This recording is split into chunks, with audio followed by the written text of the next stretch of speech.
పవన్ కళ్యాణ్ ఇప్పుడు ఈ పేరు టాలీవుడ్ ఇండస్ట్రీలో హాట్ కేక్ లాంటి పేరుగా మారిపోయింది. ప్రీ రిలీజ్ బిజినెస్ విషయంలో టాలీవుడ్ ఇండస్ట్రీలో 90 కోట్లు కొల్లగొట్టి ఇండస్ట్రీలోనే నెంబర్ 1 ర్యాంకును అవలీలుగా సాధించారు పవన్ కళ్యాణ్. తాజాగా ఇతర హీరోల సినిమాల ప్రీ రిలీజ్ బిజినెస్ ను డమాల్మనిపించిన ఘనత పవన్ కళ్యాణ్ కే దక్కుతుందని ఏ నోట విన్నా వినిపించే మాట.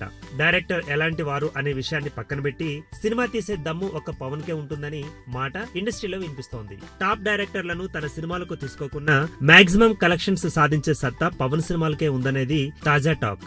జై లవకుశ, స్పైడర్ సినిమాలకు జరుగుతున్న ప్రీ రిలీజ్ బిజినెస్ PSPK 25 సినిమాకు జరిగిన ప్రీ రిలీజ్ బిజినెస్ కు అందనంత దూరంలో ఉండడం గమనార్హం. ఈ వీడియో గనుక మీకు నచ్చినట్టయితే లైక్ చేయండి, షేర్ చేయండి, సబ్స్క్రైబ్ చేసుకోండి.